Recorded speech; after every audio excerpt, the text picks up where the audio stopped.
Hello കൂട്ടുകാരെ, ഇത് നമ്മളുടെ ചക്കപ്പഴം വരട്ടിയതാണേ. നമുക്ക് ഇച്ചിരി വരിക്ക ചക്കപ്പഴം കിട്ടിയായിരുന്നു കഴിഞ്ഞ ദിവസം. അത് നന്നായിട്ടൊന്ന് വരട്ടി എടുത്തിട്ടുണ്ട്.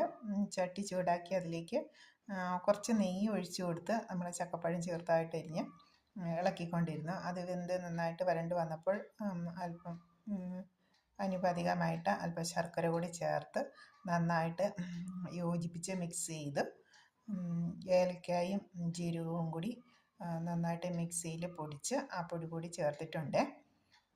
ഇത് നമുക്ക് എത്ര നാൾ വേണമെങ്കിലും കേടുകൂടാതെ ഫ്രിഡ്ജിൽ സൂക്ഷിക്കാൻ പറ്റും. അല്ലാതെ നമുക്ക് ചക്കപ്പഴം വരട്ടിയത് തന്നെയായിട്ട് വേണമെങ്കിൽ കഴിക്കാം. അല്ലെങ്കിൽ നമുക്ക് ഇതോടൊപ്പം അരിപ്പൊടി ചേർത്ത്, അരിപ്പൊടിയോ ഗോതമ്പ് പൊടിയോ റവയോ ഒക്കെ ചേർത്ത് നമുക്ക് കുമ്പിളിലയിൽ ഇടനയിലയിൽ ചക്കയടയായിട്ട് നമുക്ക് ഇഡ്ഡലി പാത്രത്തിൽ വെച്ച് പുഴുങ്ങിയെടുക്കാനും പറ്റും. അത് 4 മണി ചായക്കൊക്കെ നല്ല ടേസ്റ്റി അടയാണ് ചക്കയട. ചക്കപ്പഴമൊക്കെ ഉണ്ടാകുന്ന സീസണിൽ എല്ലാ വീടുകളിലും ഉണ്ടാക്കുന്നതാണ് ചക്കയട. അപ്പം ഞാനും ചക്കയട ഉണ്ടാക്കാം എന്ന് വിചാരിച്ച് കിട്ടിയ ചക്കപ്പഴം ഒന്ന് വരട്ടിയെടുത്തതാണ്. ഇനി വൈകുന്നേരം അരിപ്പൊടിയൊക്കെ ചേർത്ത് നമുക്ക് ചക്കയട ഉണ്ടാക്കണം.